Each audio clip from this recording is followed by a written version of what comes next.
Salam dostlarım, salam dostlarıma elədin. İndi dostumun ad günündür. Dostumun ad gününə gedirəm. PlayStation-da şənlik olacaq. 3 saat orada oturacaq. Hədiyyəmi də almışam amma 3 nəfər bir hədiyyə almışıq. İndi aşağı düşəcəm. Birinci sizə paltarlarımı göstərim. İndi paltar belə paltar. İndi paltarlarımı geyinim. Görüşərik. Bum. Və paltarımı geyindim. Və indi ayaqqabımı geyinim, gedək.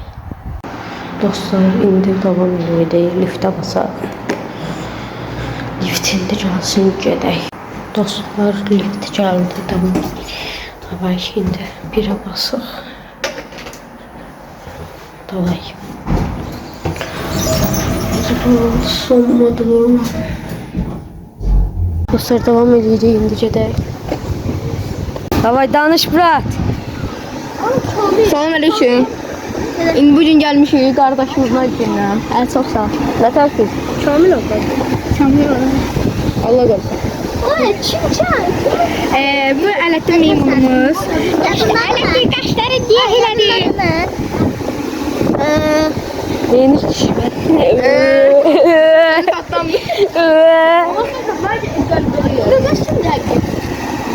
Başka şuna gel.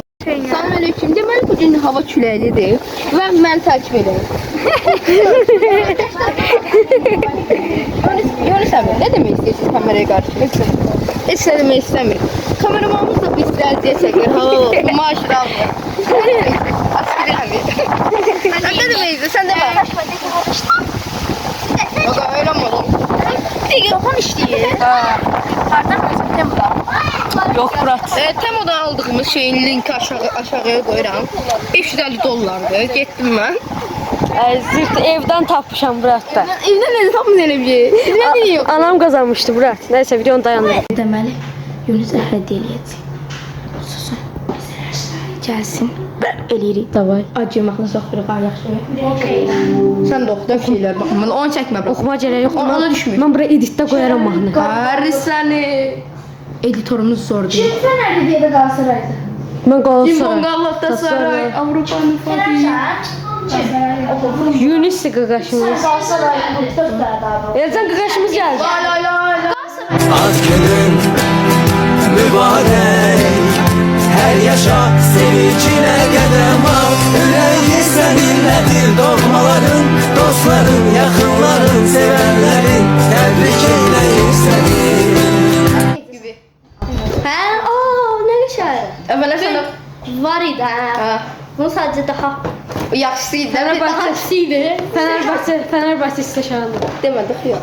Bu stəkandan mənim evimdə 3 dənə var. Bu ağzı da bura. Bax da var. Qarası var, Hə. qırmızısı var. Qırmızısı satılır ki. Yox. Elə belə soruşdum da. Topa. Başqa şeylər var, eşidə də. Mən bilirəm, protokol var. Üstelik de Yunis Şimalım. Çok sağ ol. Davay. Oo. Qaqa bizi gözümüzün içində soxmayın da kamera. Cappuccino tayfası bura. Cappuccino, assassino. Assassino, assassino. Bir tane aksın. Ben yedim. Aa, bravo. Salam. Salam. Birey yoktu çünkü ben 2 tane sikeyim oldu. Sen Yunis. lafları alırım. Yunis. Vurur götürür. Yunis, niyə 4 milyonluq şey oğurladınız? 544. Niyə 4 milyonluq? Niye ben kapşon çekerim oğullarım? Ben de onunla oğurladım. Dragon. Ama oyuna tez gələn ağ dragon var ya. Hadi ben onu oğurlayacağım. 4 milyonluq onunla oğurladı məndən. Oğurlamadım. Video eləməyin. Telefonda yeri qalmadı. Rəhman.